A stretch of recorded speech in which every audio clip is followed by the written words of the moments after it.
Welcome to today's webinar. As we get started today, I want to make a couple of announcements.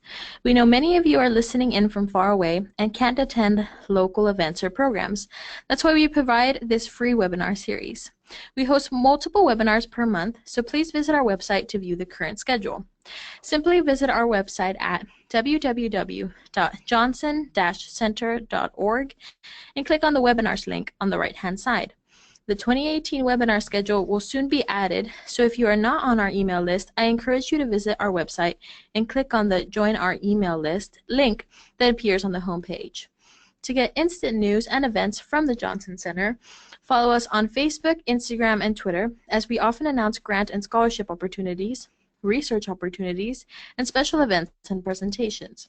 And be sure to check our YouTube channel at youtube.com/The Johnson Center. There you will find a library of several of our past webinars covering a wide variety of topics. Also be sure to follow our colleagues at the Autism Research Institute as they host their own webinar initiative and they share some great resources on their website and social media pages. For those of you in and around Austin, be sure to mark your calendars because Santa and Mrs. Claus are coming to town on December 12th. Make plans to join us for our holiday open house and enjoy allergen-friendly treats, crafts, story time by Mrs. Claus, and photos with the big guy himself. You will find details on the blog section of our website and social media pages. If you would like a certificate of attendance after today's webinar, look for a follow-up email in your mailbox 1 hour after the webinar concludes, or look for the link on our YouTube channel in the webinar description. It will contain instructions on how to get your certificate. If you have questions during the live webinar, you may type them into your GoToWebinar control panel. If you are watching a recording of this webinar, you may email questions to the presenter at info@johnson-center.org. Today's webinar is part 2 of a 2-part series. If you would like to watch part 1, please visit our YouTube channel. Again, that's youtube.com/The Johnson Center. This series was prepared and is presented by Amanda Tami. Amanda is a licensed professional counselor and board-certified behavioral analyst who oversees the behavioral and counseling programs here at the Johnson Center. Her compassion, knowledge, and dedication make her an invaluable member of our community. Please welcome Amanda Tami.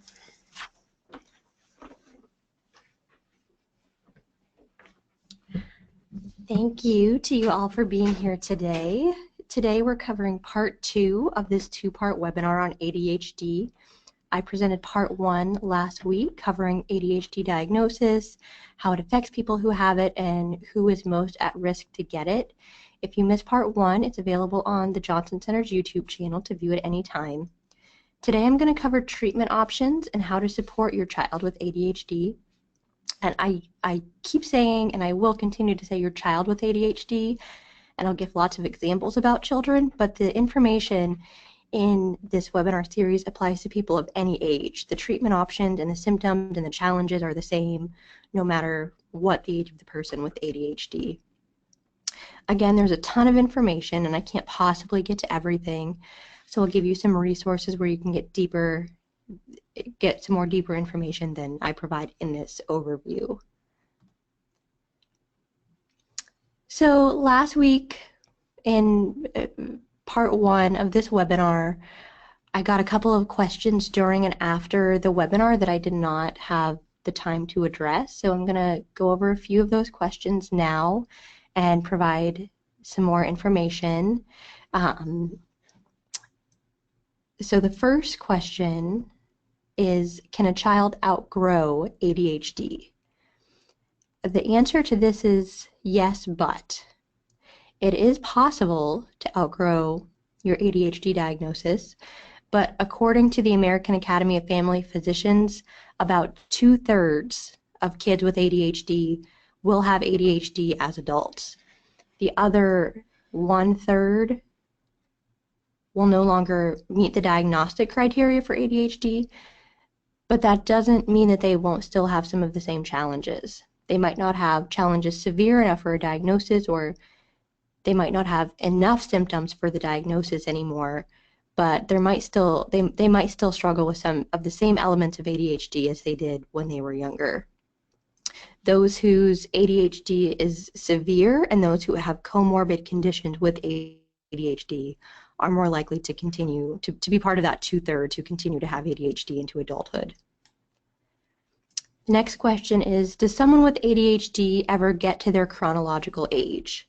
So in part 1, I had said that on average, the performance, the functioning level in areas that are affected by ADHD are about 30% behind their chronological age. So if a child is 10, the areas that are affected by ADHD are at about a 7-year-old level.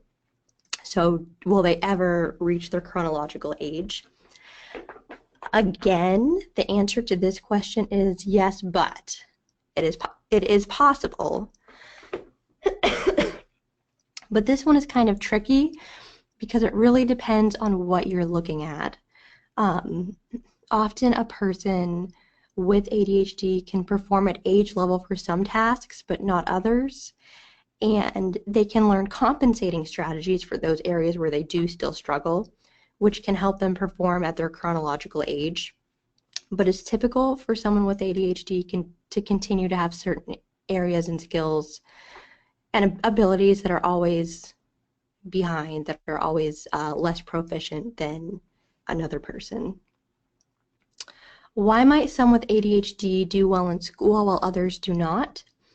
There are a lot of variables that go into this, that go into how well someone does in school, the severity of their ADHD, what areas are most impacted by ADHD, and that's different for every person who has ADHD. It looks a little bit different.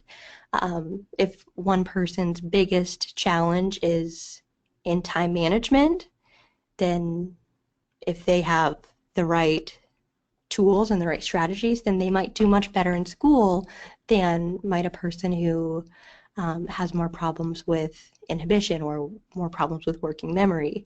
So the areas that are impacted and the type of symptoms that they have can have play a big role. Any comorbid conditions that are present can affect how well they do in school. If the child has both ADHD and autism, they're facing a lot more challenges than just the person with ADHD. Likewise, if someone has anxiety and ADHD, then they've got a whole nother set of symptoms that are compounding any issues that they're already having. And very importantly, and something that we're going to talk quite a bit about today, is how are they being supported? If in school they're getting a lot of support and they're getting some accommodations through the school and they have the right structure and right environmental supports in place, then they're probably going to do better than will a student who doesn't have those supports in place. Is homeschooling a good option for my ADHD son? Homeschooling can be a good option, but the question of homeschool versus traditional school is not the main factor. The setting is less important than the supports that you're able to put in place. And if you're able to put those supports in place that he needs when the traditional school cannot or is not putting in place for him, then yes, homeschooling might be the way to go.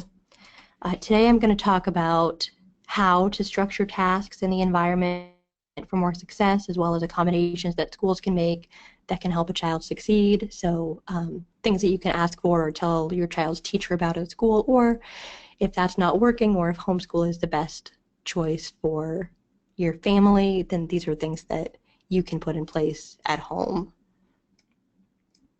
Do ADHD treatments work well for kids with autism as well? Depending on the areas of impairment, they can. There can be some overlap in symptoms between autism and ADHD, and in that case, if the symptoms are similar, then treatment can be similar. I can't speak a whole lot about medication because that's not my area of expertise, but there are times when if a child with autism is showing a lot of symptoms that are consistent with ADHD symptoms, then the same medications can be effective. And likewise, for the behavioral strategies to help with ADHD, we're always looking for the behavioral strategies that will treat the symptoms of ADHD. And so if the symptoms are the same in autism, then the same behavioral strategies would be effective. And finally, why does my child hyperfocus? So you might remember from part 1 that we talked about the need for immediate consequences, and that any consequence that's delayed, meaning any consequence that doesn't happen right now immediately, even 5 minutes in the future, is a delayed consequence. And typically when a child hyperfocuses, not always, but usually when a child hyperfocuses, they're hyperfocusing on a preferred activity, on something that they like to do.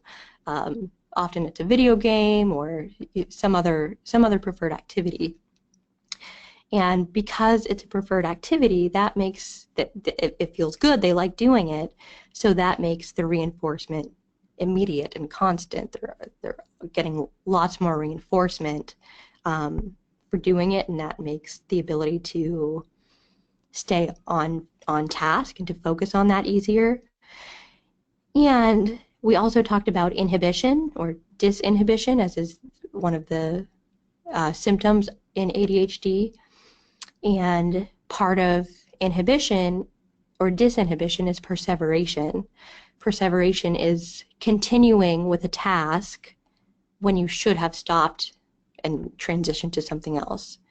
You can't stop the ongoing activity because you don't have the inhibition to stop yourself.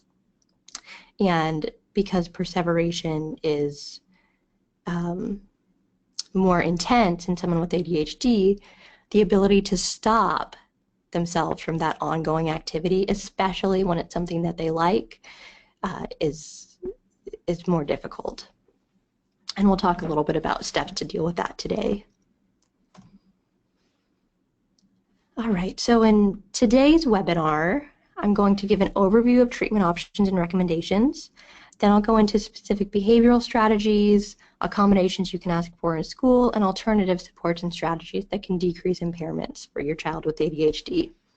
So let's take a look at the big picture with an overview of treatment. There are 3 common treatment routes for ADHD: medication, behavior modification strategies, and the use of alternatives and supplements. The American Academy of Pediatrics recommends different combinations of those treatments depending on the person's age. In preschool, they recommend behavioral interventions as the first line of treatment.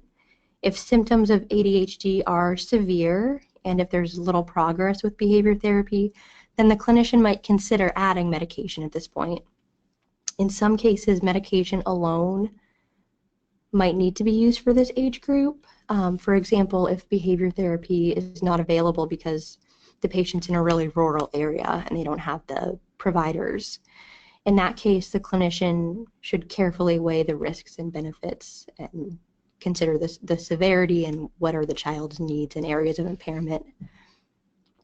Once in elementary school, the American Academy of Pediatrics recommends either medication or behavior therapy, either of the two alone or a combination of the two. By that point, the effects of ADHD can become more impairing, and there's more research with those age groups and the use of medication.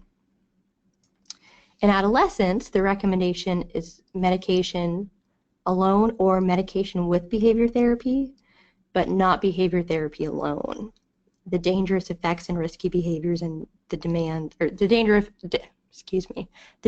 effects of risky behaviors and the demands for academic success increase in the middle and high school years.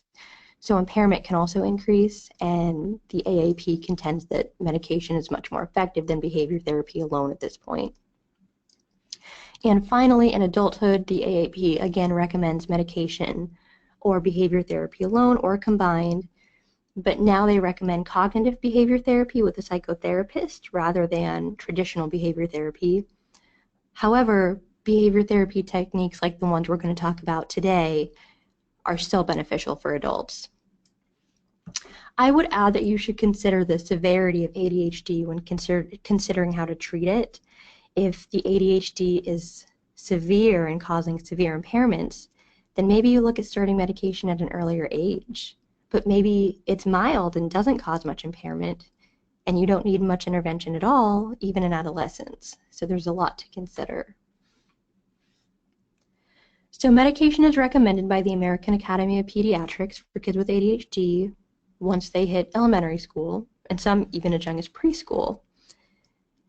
The idea with medication is that that certain medications can change the brain's performance to compensate for its areas of delay. Remember that ADHD is a neurodevelopmental disorder. It is due to brain differences.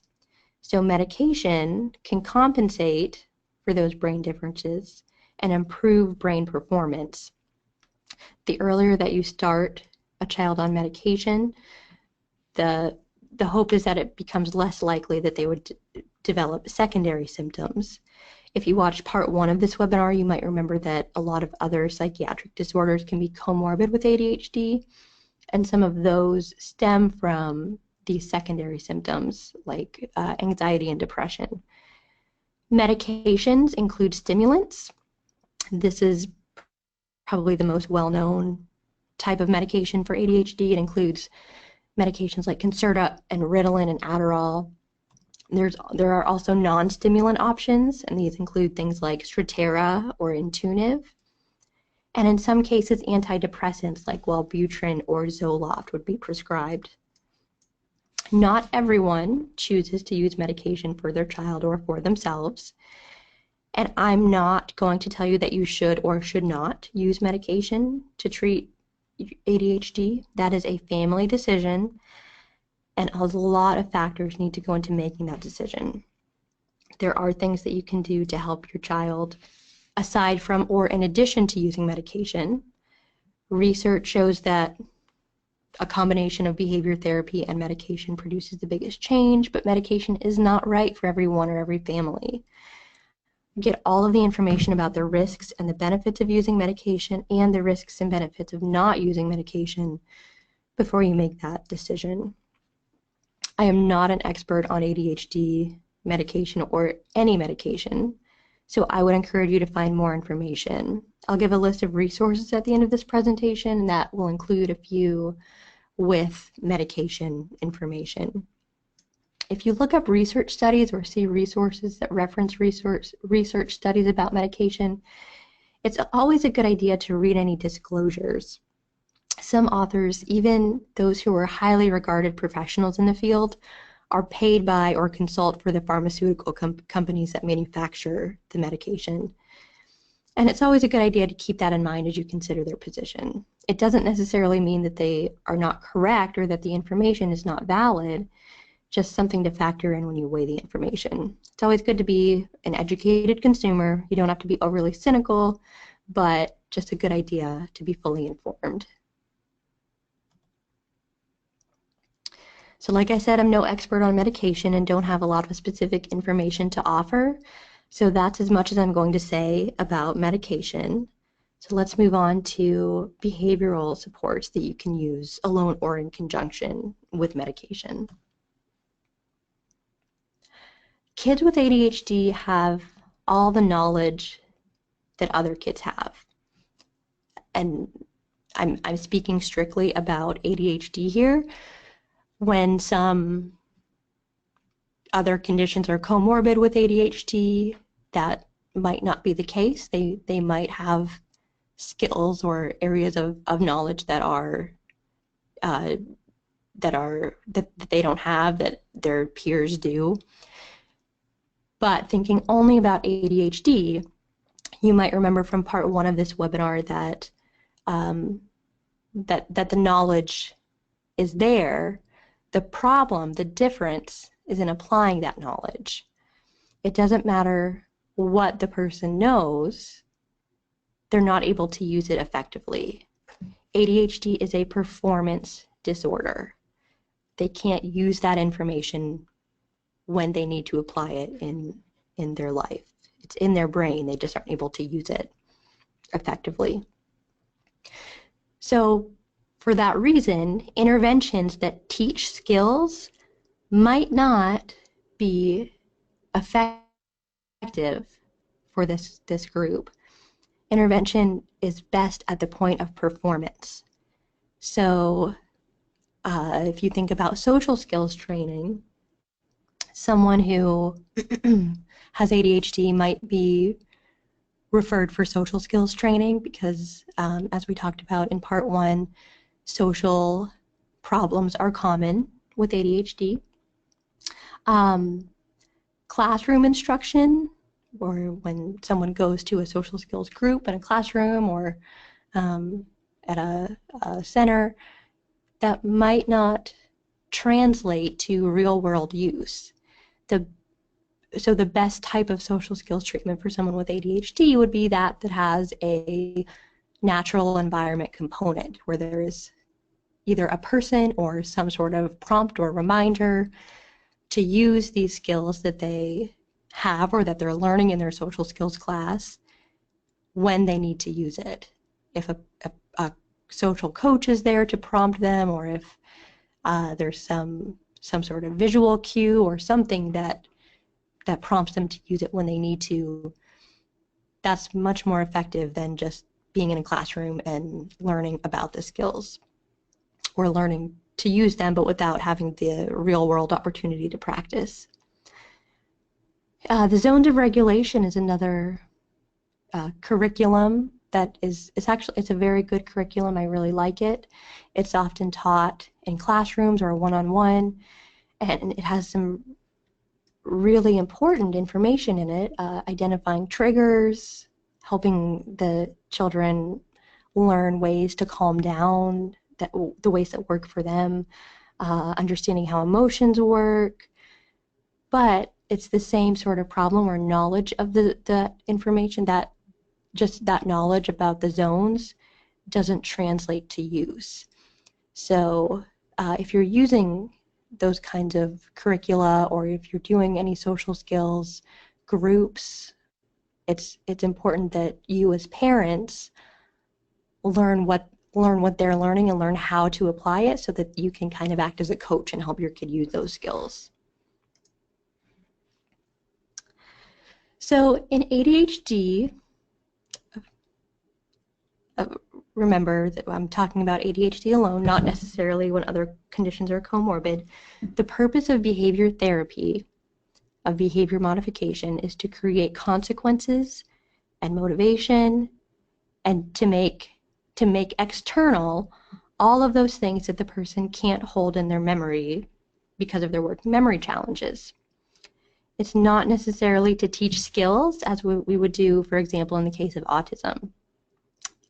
However, we know that ADHD is often comorbid with other disorders, so teaching skills through behavior therapy may be necessary for those comorbid conditions. So the first behavior modification strategy that you'll want to keep in mind is making consequences immediate. Natural consequences are almost always delayed. So give incentives, give rewards, and give them often. Don't wait until the end of a task to reward the child. Give them frequently throughout the activity so that the behavior and the consequence are close in time. They happen, the consequence comes right after the behavior. This improves accountability. Whatever the consequence, good or bad, it's going to come right after the behavior. If the consequence is much later, it has no effect on the child right now. They know that they get a prize after school, but that's not motivating right now in this moment. Or if they know that they have to stay after class and talk to the teacher if they misbehave, but that's not for another 30 minutes from now, that's also not motivating right now. So keep the antecedent, or whatever is triggering the behavior and the consequence close together in time, and that might mean you have to add in artificial rewards or incentives rather than waiting for the natural consequence. Next, excuse me. Next, you'll want to use visuals and external reminders for everything you possibly can. The child can't hold things in mind. They can't hold things in working memory, so you need to make them external. So put Post-its on the door to remind the child to lock the door. Use to-do lists and reminders. Put all those things that the child needs to remember to do outside of the child's brain. If the child has an external reminder or an external compilation of all the information, they don't have to try to remember it. If they do have to remember it, they'll fail. This typically doesn't get better with practice. So telling your child that they can't use external reminders so that they can practice remembering it in their head is not going to get you much improvement. This is a neurodevelopmental disorder. It's not a matter of practice. So use all of those tools to put the information outside and use reminders and lists so that they don't have to try to remember it in their head. You'll be much more successful if you make it all external. Use timers, calendars, a daily planner. You might remember from part 1 of this webinar that nonverbal memory is delayed. Nonverbal working memory is hindsight, or remembering what happened in the past in a similar situation. And foresight, the ability to use that hindsight to predict what's going to happen in this situation based on what happened in the past. Without hindsight, the child has no sense of time. There's no internal clock, because we estimate how long things will take based on how long they took in the past. And because there's no foresight, there is only the immediate present. We're not thinking about anything delayed. We're not using foresight to think about what's going to happen in the future. We're only thinking about right now. So use timers to set a plan for working on a task. Set timers to remind the child to get back on task.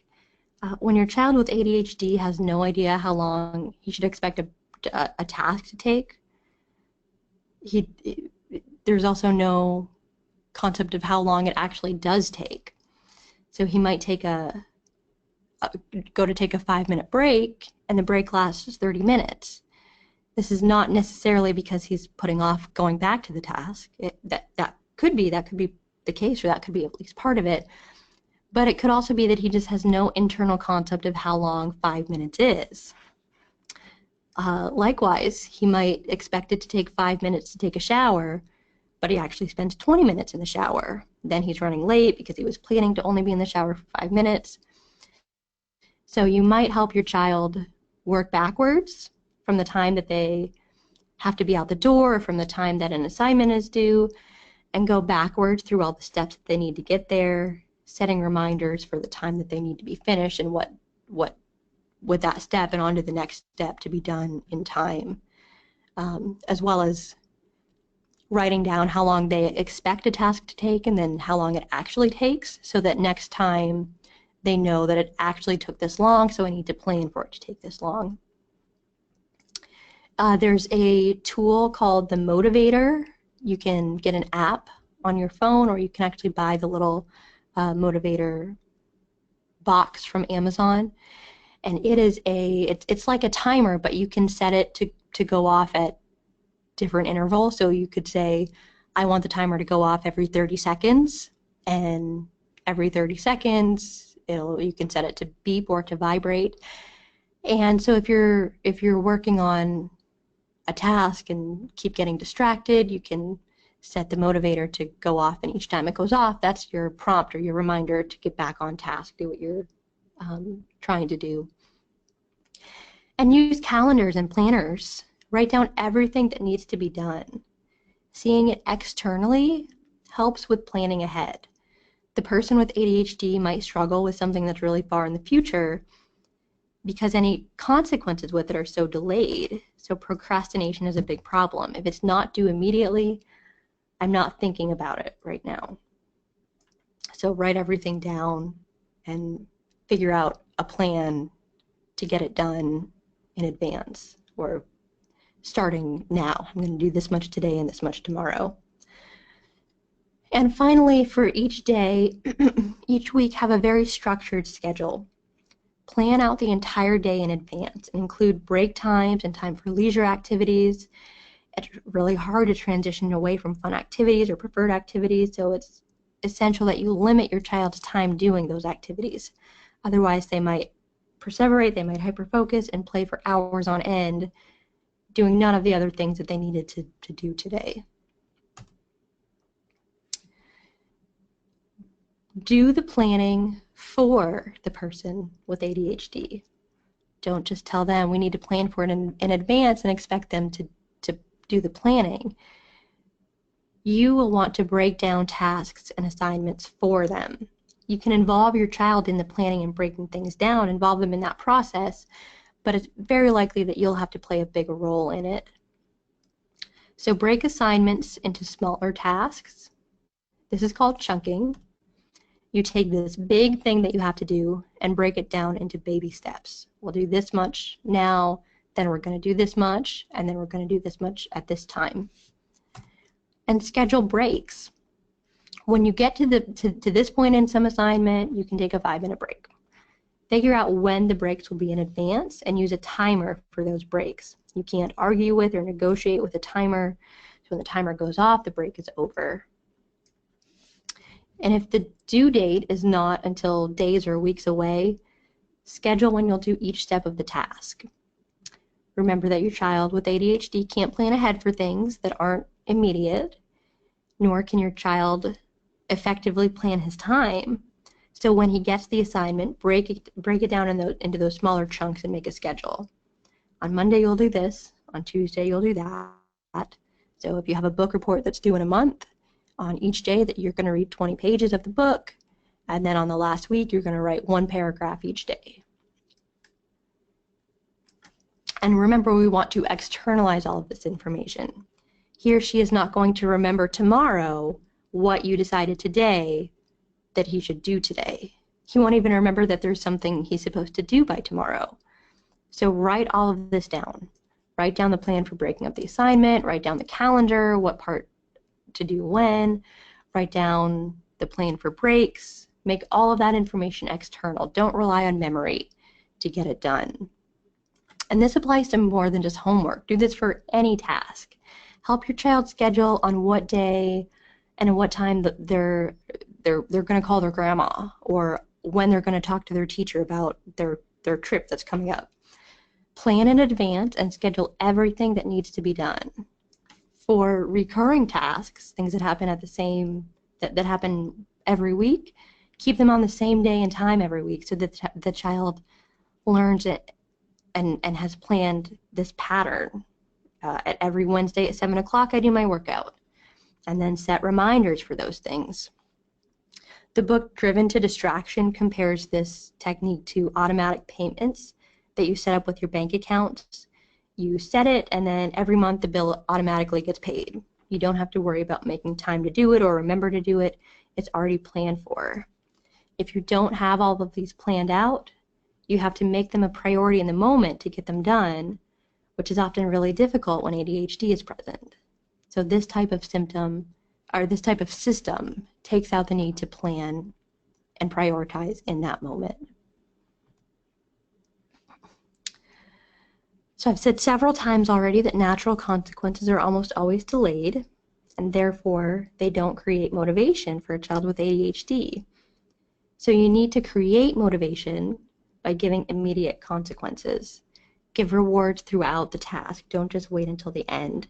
Use visuals or token systems to remind them of the reward that's coming and to show their progress toward it. And just give tokens even for just doing what's expected.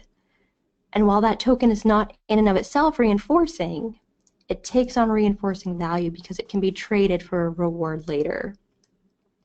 The rewards that you'll give will depend on the child, but make sure that they actually are rewarding.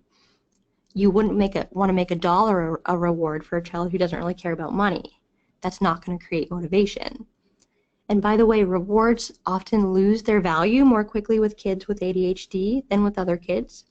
So you might have to find lots of reinforcers and rotate them frequently, and always be on the lookout for new ones. Now you might be saying, I don't want to be rewarding my child for doing what they're supposed to do. And I get that, and a lot of parents have that response. But here's what you need to remember is right now, they're not doing what they're supposed to do or what you think they're supposed to do. And that's not because they're a bad kid. It's because of a brain impairment that prevents them from being able to do it. So external motivation may be necessary to raise them up to be able to do it. So I encourage you to think of it as incentives rather than rewards. And use physical and manipulative tools. This takes the information out of working memory and again makes it external. Once it's external, we can play with it, move it around, combine and divide it in a way that we can't do internally if we can't hold the information in working memory. So use blocks or counting objects for math. Take pictures of ideas. For a writing assignment, you might write ideas on postcards or on Post-it notes or note cards, and then you can move those cards, those note cards or the Post-its around into a paragraph. But just get the information out of your head and make it visual, and then you can move it around and manipulate it easier. If you're a fast typer, which many individuals with ADHD who also have dysgraphia makes typing a better option, you can do the same kind of thing in Word or any word processing program. Type out all the ideas, just get them all out of your head, and then copy and paste to move it around to the way that you want. Anything that makes the information physical rather than internal is great. Now, with each of these strategies, your child will learn how to use them. So, for example, you teach your child to write all their ideas on a note card and then rearrange the note cards. They'll have the skill to do that. However, their brain still does not have the ability to stop and think to use that strategy when they need to. So you or their teachers or others will probably continue to need to prompt them to use that strategy, whatever strategies you find work. Don't expect that once you teach your child to do this, they'll be able to do it on their own. They can use the strategy, but you'll have to tell them to do it. Plan ahead for transitions. It can be very hard for a child with ADHD to stop what they're doing, transition to the new activity, and initiate the new activity. That requires a lot of cognitive processes all at once.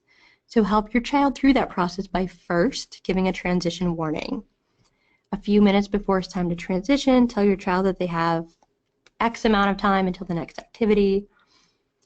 You might have to tap your child on the shoulder or maybe stand between him and the television, do something to get his attention but before you give him the warning. If he doesn't seem to be paying attention or doesn't seem to notice you talking to him, he's probably not being disobedient. He truly does not hear you if you don't get his attention first. Then stop everything when it's time to transition. Shut off the television, take away the toys, close the door to the bedroom. If the previous activity is still present, if it's still there, it's much harder to transition away from it. Before you start the new activity, so you stop the old activity before you start the new one, review the rules and expectations, including the rewards and consequences. Doing this brings all of this to mind so the child knows exactly what they need to do in this activity and gives the motivation that if I do this, I get this reward. Or if she doesn't do this at this point, then the class will lose a point. Taking away or talking about those rewards and consequences before starting also provides all this motivation. And finally, give those rewards and consequences throughout the activity. Don't wait until the end. Remember that behavior and consequence should come close together in time. If the reward or the consequence is not until the end, there's not much motivation to do it right now. That's too far delayed. So give them throughout the activity to make the consequences more immediate. And share these steps with teachers and suggest that teachers use them too. Transitions in school can also be pretty difficult. Now, speaking of school, let's talk a little bit about strategies and accommodations that can help. The traditional school environment is not super friendly for kids with ADHD. There's tons of sitting, focusing, and independent work. So talk to your child's teacher about making some environmental changes that can help your child succeed. Allowing frequent breaks, having opportunities to work standing up, being able to walk around the classroom, anything that involves movement. Also using bouncy bands on their desk chair, or even having little pedals that can go under the desk can allow movement when there otherwise wouldn't be opportunity for movement. Some kids find weighted vests helpful. For any of these bouncy bands or pedals or weighted vests, you might have to provide them for your child. The school likely won't have them and might not be willing to buy them for you. So you might have to provide them, but most likely they will be willing to let your child use them if it turns out that they really do help.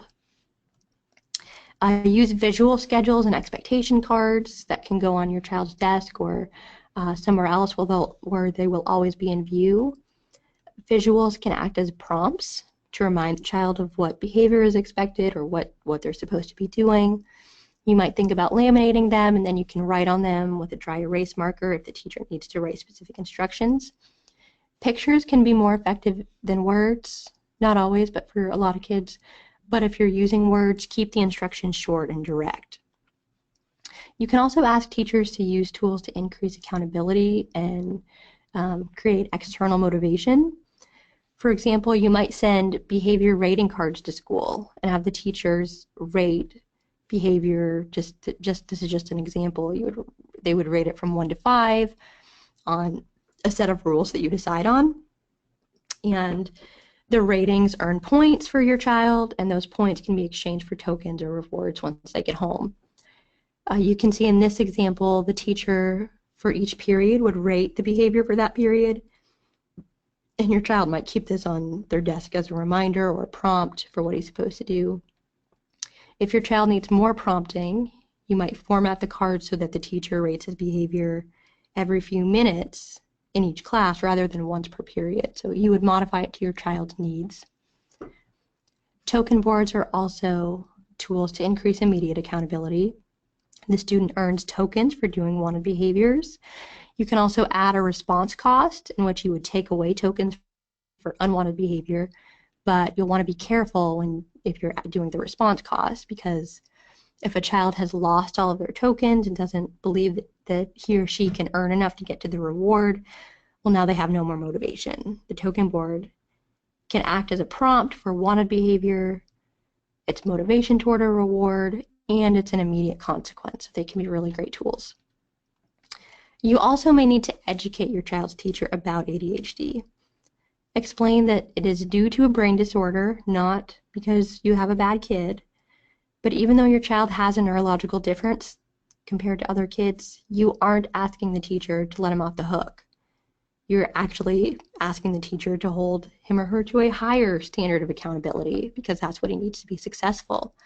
So you're asking him or her to use these tools so that your child can be capable of achieving the same level as the other kids. It's a good idea to be consistent between home and school as far as using tools and behavior strategies. So communicate with the teacher about what you're doing at home that's working, and ask the teacher to share the same with you. ADHD can also allow your child to qualify for special education or a 504 plan through the school.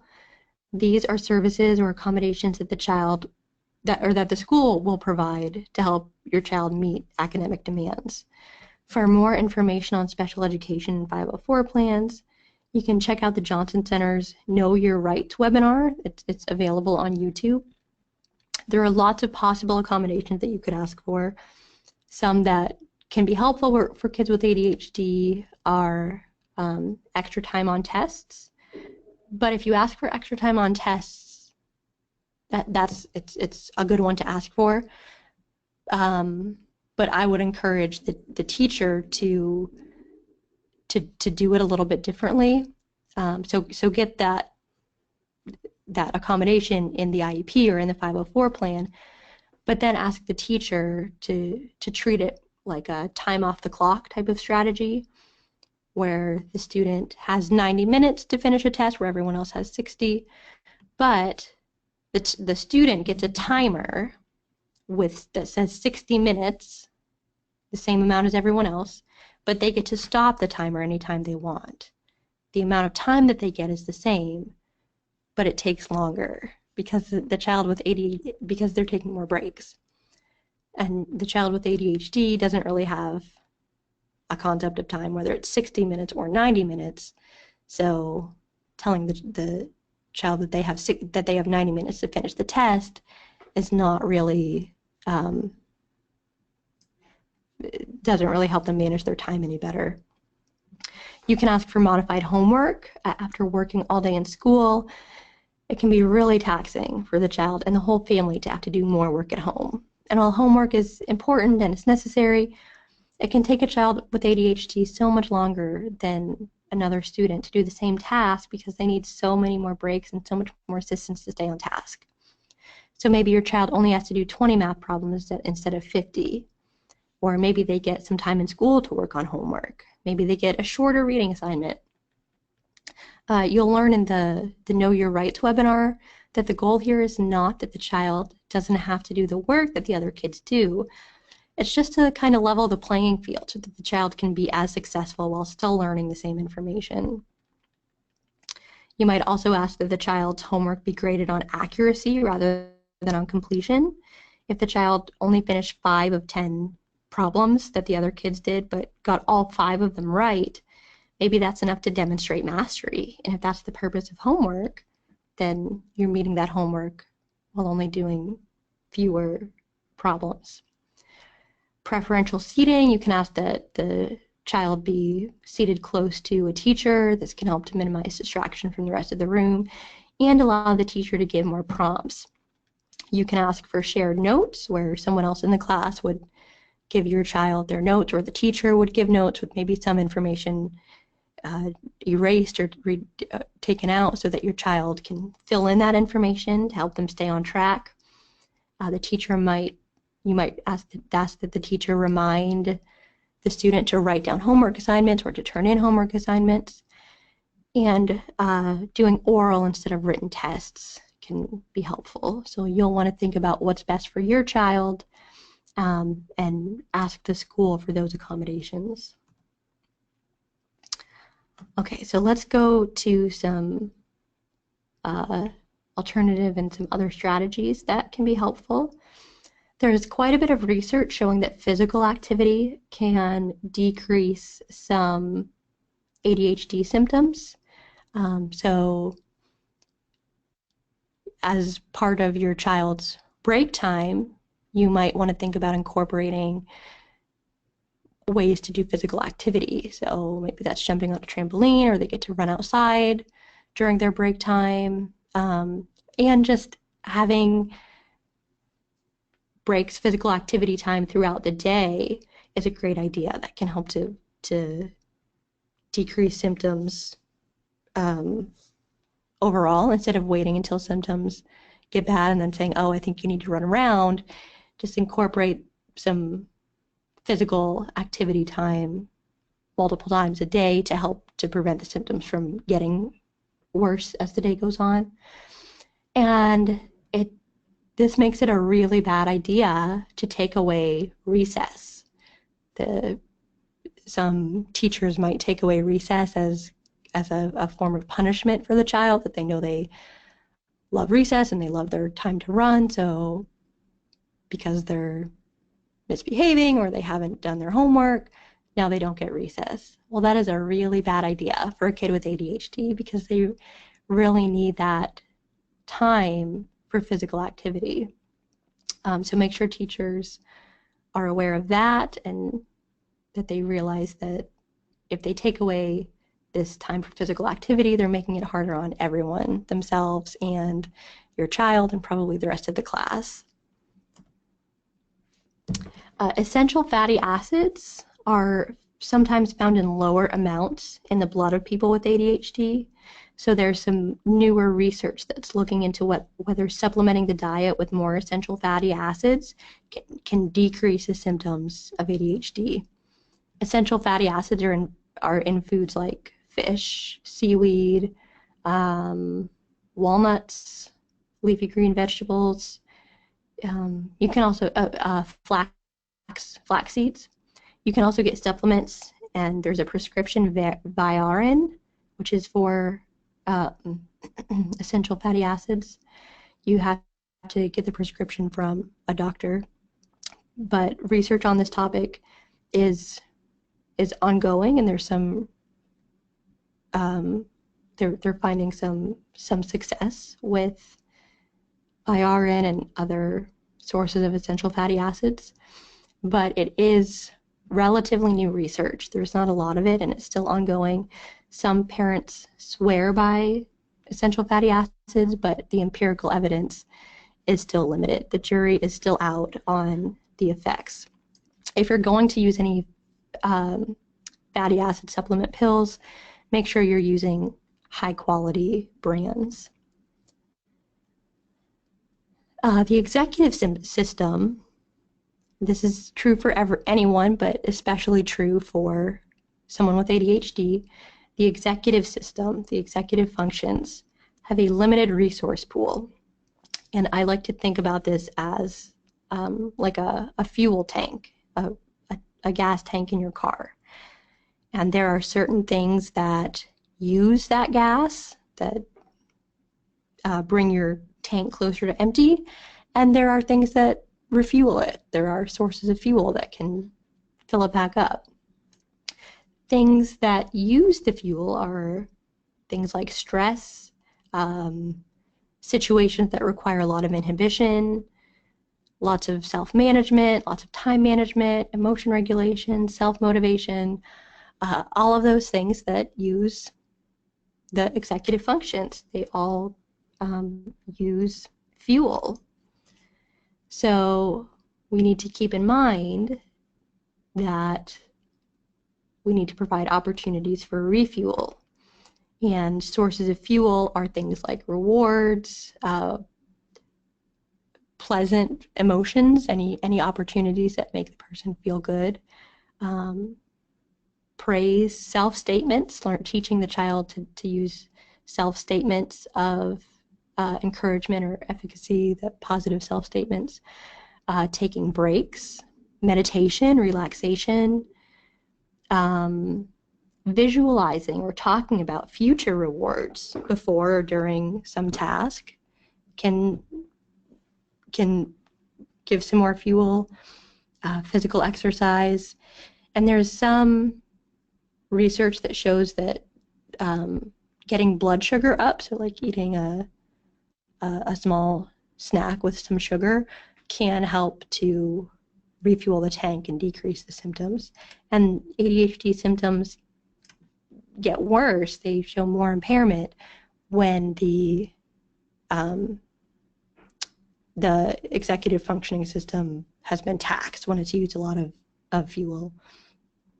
So it's really important to help kids with ADHD find their strengths and areas where they excel, because this improves self-esteem and gives them space where they can be the expert and feel successful. And those strengths can also be ways that they learn to compensate for their struggles due to ADHD. This is just a kind of a worksheet that I do with my clients sometimes, where we talk about what during their day uses their energy. It's like a bank balance sheet. So what are their withdrawals? What spends their emotional energy? And for this kid, it was things like having to stay in my seat, independent reading time, getting in trouble. Those all use my fuel. And what are the ways that you refuel? What are the what deposits energy into your account. And recess and the teacher telling him good job were things that refueled him. So we shared this with his teacher, and so that the teacher could be aware that if a lot of these spending activities are happening, she needs to provide opportunity for to deposit energy. So how long do you have to do these things? How long do you have to do all of this time management and making everything external? Well, remember that in ADHD, there's a difference in neurological functioning. It's not simply that there are skills missing and they need to be taught, and as soon as you teach them, your child can do it without your help. You might have to continue to be your child's executive functioning system for a long time in order for him or her to be successful. So with that in mind, remember that parenting is hard. Parenting is hard no matter what your situation is. Parenting is a hard job, but it's hard work. It's a lot of work to be the parent of a child with ADHD. You have to be your child's frontal lobe all the time, 24/7. So forgive yourself. It's really hard. It's a lot of work. And unfortunately, most people don't understand ADHD. You'll probably hear criticism from a lot of well-meaning friends or even judgmental strangers telling you that you need to parent differently or you need to discipline your kid so he doesn't behave that way. But you know that it's much more than that. So let that criticism roll off your back. You can't stop that kind of judgment or those kinds of statements, but you don't have to let them bother you. You don't have to accept that critique of yourself as a parent. You have information that they don't. Become an expert on ADHD and how it affects your child and what works for your child, and be critical of whatever information you read. Not everything that you read or that you hear on the subject is going to be accurate. So having as much information as you can will help you make the best decisions to help support your child as they need, as the best way that they need. And there is no magic bullet. The best way to help your child succeed is to use the combination of treatment options and strategies that we covered here today that work best for your child. This will require a lot of time and energy and effort from you, and there's just no way around that.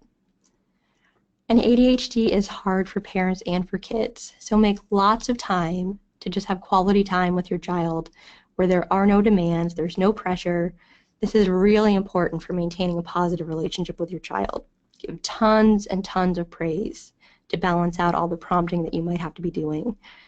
If this becomes a problem, if it seems like your relationship is becoming really negative or it's nothing but disciplining, consider hiring a coach to take over some of the responsibility if it's really starting to affect your relationship. Okay, remember that this webinar is an overview of ADHD. Here are some resources where you can find more detailed explanations. Russell Barkley's Taking Charge of ADHD is a great book. He also has some YouTube videos that give a lot of great information.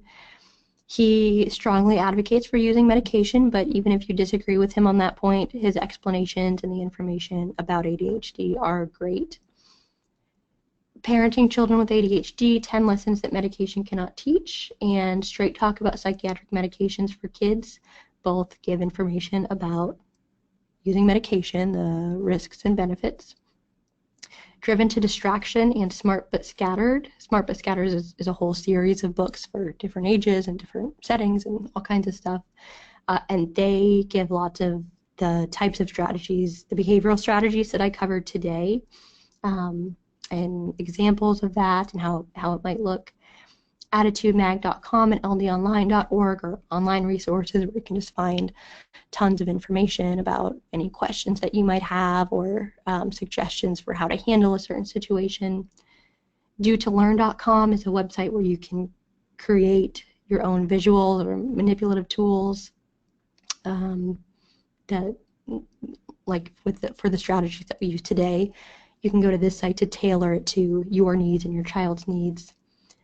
There's another webinar on the Johnson Center's YouTube channel called Organizational Strategies for Students with ASD in Middle School and Up. Again, just talking about more strategies like I covered today, and social skills programs that include natural environment components. It looks like I don't have time to answer any questions, so I apologize. If you would like a certificate of attendance, please look for a follow-up email that'll be coming in the next 24 hours. This will have a link to a short quiz that when you complete, it'll allow you to download a certificate. To receive updates on the webinar schedule, follow us on Facebook or Twitter, or sign up for email notifications. And for more information about the Johnson Center services, contact us at info@johnson-center.org or 512-732-8400. And I thank you so much for joining me today. I hope that this information has been helpful, and hope to see you at the next Johnson Center webinar.